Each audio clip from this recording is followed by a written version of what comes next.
ઘણીવાર કેન્સર શબ્દ સાંભળતા જ આપણને ફાડ પડે છે, પણ કેન્સર એટલે જીવનનો અંત નથી. સમાજમાં ફેલાયેલી બીક અને ખોટી માન્યતાઓને દૂર કરવા માટે ચાલો મળીએ દર્શનાબેનને, જે આપણને આ બીમારી સામે લડવાની સાચી સમજ આપશે.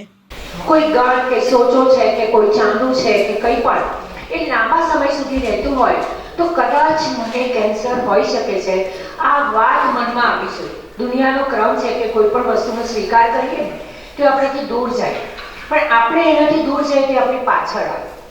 એવા કેન્સર વિશે વાત કરીએ તો આપણું શરીર કોષોનું બનેલું છે, એટલે કેન્સર વિશેની વ્યાખ્યા આપવી હોય તો એવું કહી શકાય કે ના સમજાય એવી પરિસ્થિતિમાં એકાએક અસામાન્ય કોષો એક્ટિવ થઈ જાય છે, ક્રિયાશીલ થઈ જાય છે. કોઈ જગ્યાએ ગાંઠ રૂપે જમા થાય છે, ફેલાઈ જાય છે, તેને આપણે કેન્સર કહીએ છીએ. શરૂઆતમાં ના તો તકલીફ, ના તો દુખાવો, ના તો કોઈ સાઇડ ઇફેક્ટ, અને ખબર પડે ત્યારે મોટે ભાગે ડૉક્ટરો એવું કીધું હોય કે હવે તો મોડું થયું, આ વસ્તુ થઈ ગઈ. તો આવા કેન્સર વિશે માથાથી પગ સુધીના જેટલા હાડકાને અવયવો, એટલે કે 150 થી 200 પ્રકારના કેન્સરની વાત છે આપણા શરીર સાથે, પણ મુખ્ય 3 કેન્સર વિશે દુનિયા વાત કરે છે. આખી દુનિયા ડ્યુ ટુ ટોબેકો, તમાકુથી થતા કેન્સર. દુનિયાની અંદર હાઈએસ્ટ, સૌથી વધુમાં વધુ કેન્સર એ તમાકુના લીધે છે.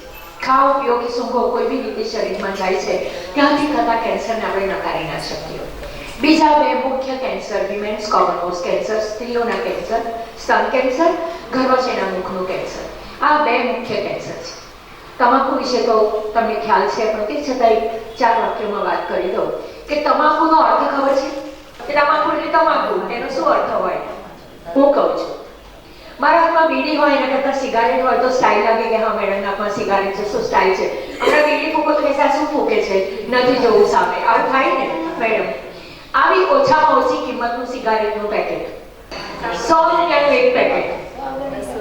ગુજરાતીની એક ખાસિયત છે, સારી પ્રજા માટે ખર્ચો કરે ને એટલીસ્ટ તે મગજમાં ગણતરી તો કરી લે કે કેટલા જાય છે, ભલે ને ખોટા માર્ગે, કે એને ખબર છે કે નુકસાન થાય છે, લખેલું છે પેકેટમાં કે સાવધાન, કેન્સરની શક્યતા છે.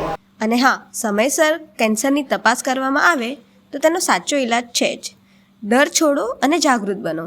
જો તમારી આસપાસ કોઈ કેન્સર સામે લડી રહ્યું હોય તો તેમને તિરસ્કાર નહીં, પણ પ્રેમ અને સકારાત્મક સાથ આપજો.